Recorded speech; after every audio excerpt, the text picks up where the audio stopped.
Assalamualaikum warahmatullahi wabarakatuh. A'udzu billah. Bismillahirrahmanirrahim. Wassalatu wassalamu ala sayyidina Muhammadin wa ala alihi wa sahbihi wa barik wa sallim.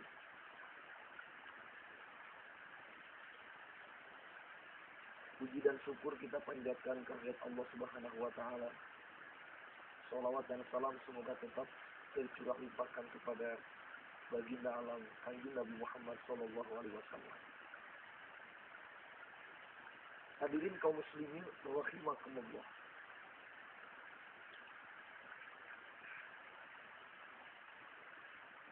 Allah Subhanahu wa taala telah berfirman dalam surah Al-Fatah, tepatnya pada ayat 40 ayat terakhir.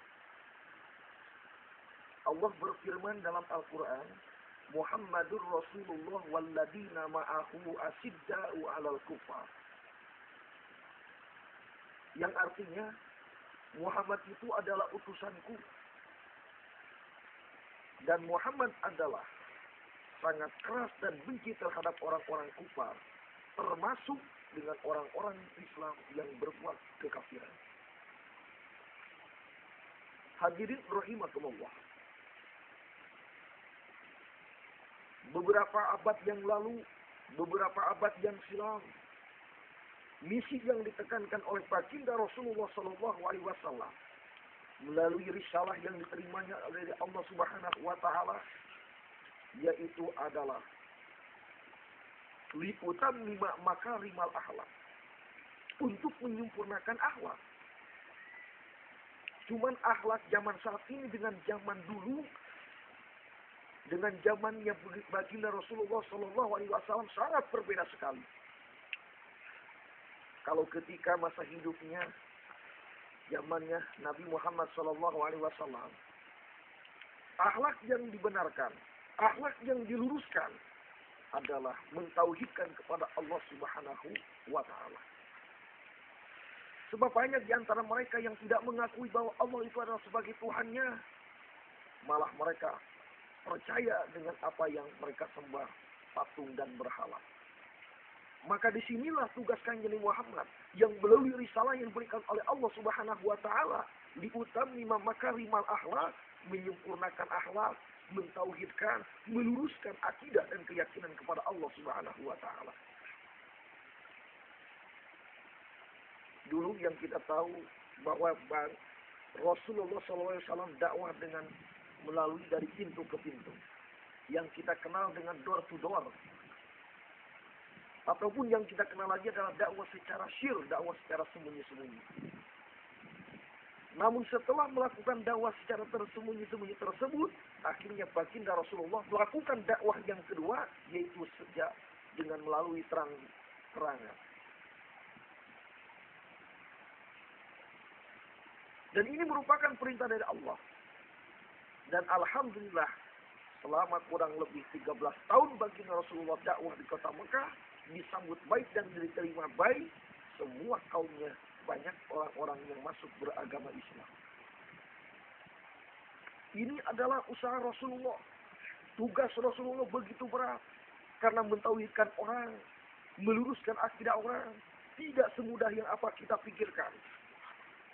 Bukan materi saja yang dikorbankan oleh baginda Rasul, melainkan nyawa pun menjadikan taruhannya.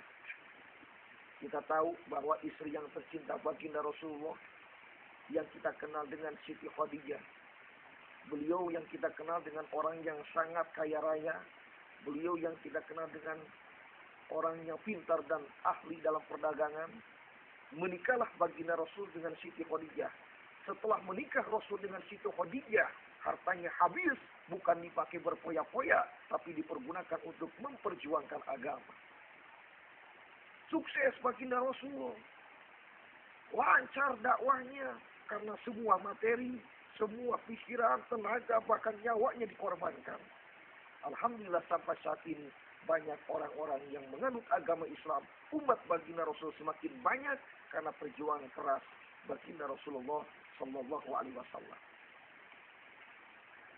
Maka dalam surat Al-Fatah ayat terakhir tersebut diterangkan, bahwa Muhammad keras terhadap orang kafir, Muhammad keras terhadap orang yang berbuat kekafiran, artinya kita tunjukkan dan kita buktikan bahwa kita cinta kepada baginda Rasul harus benci terhadap orang-orang yang selalu melakukan kemaksiatan dan kekafiran. Hati kita harus mulai benci, hati kita harus mulai tidak suka ketika melihat saudara kita yang banyak bermaksiat. Kenapa demikian? Karena banyak orang yang melakukan maksiat, ataupun sedikitnya orang melakukan maksiat, Allahu Akbar, orang yang tidak melakukan maksiat pun akan kebagian azab ataupun murka dari Allah Subhanahu wa Ta'ala. Mari kita sama-sama sadarkan saudara kita yang saat ini mereka akidahnya kurang lurus, yang saat ini mereka terlalu cinta haliah dunia, terlalu mencintai akan hartanya, terlalu mencintai akan keluarganya, lupa terhadap akhirat, lupa terhadap ibadah kepada Allah. Mari kita sama-sama ingatkan bahwa itu adalah tipuan belaka. Inna dunya qararatun. Dunia itu adalah tipuan. Barang siapa orang yang terlalu cinta kepada dunia, maka dia akan cinta terhadap hartanya. Orang cinta terhadap harta, maka dia akan cinta akan keinginan dan nafsunya. Orang cinta terhadap nafsunya, maka dia akan lupa akan mati. Dan orang yang lupa akan mati, dia akan mati masuk ke dalam neraka. Na'udzubillah summa na'udzubillah. Maka ini kalimat asyidak walal kufar. Mari kita terapkan dalam kehidupan berbangsa dan bernegara. Bahkan dalam kehidupan bertetangga. Hal ini ditegaskan pula dalam hadisnya Rasulullah SAW. Man ra'a minkum munkaron falyughayyirhu biyadihi. Fa'ilam yastati bilisanihi. Fa'ilam yastati biqalbihi. Barang siapa, kata baginda Rasul, yang melihat kemungkaran, robahlah dengan tangan kita. Kita tidak mampu, robahlah dengan lisan kita. Lisan tidak mampu dalam hati kita. Cuman hati adalah adhaful iman, paling lemah-lemahnya daripada iman.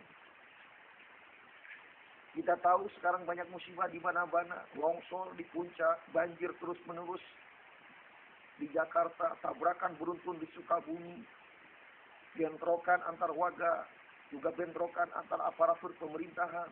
Ini adalah bukan disebabkan karena memang kita itu adalah kekurangan harta, kita kekurangan materi, tapi krisis akidah kita, keimanan kita yang kurang kuat kepada Allah. Tetapi kalau akidah kita kuat, amaliyah praktek ibadah kita kepada Allah, taat kepada Allah, semuanya akan aman. Musibah hilang, bencana tidak ada, persaudaraan akan semakin erat. Hadirin rahimakumullah. Inilah yang kita sebut dengan makna asyiddah wal kufar. Kita perangi dan kita ingatkan orang masih yang berbuat maksiat, yang berbuat kekafiran, kita jalankan dan kita arahkan kepada hal yang lurus supaya dia mau ibadah dan taat kepada Allah Subhanahu wa Ta'ala. Mungkin ceramah singkat dari saya hanya bisa dicukupkan sekian.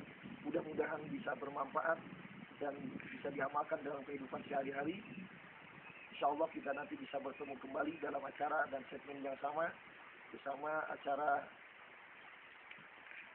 yang membawa keberkahan. Mudah-mudahan sekali lagi ada manfaatnya.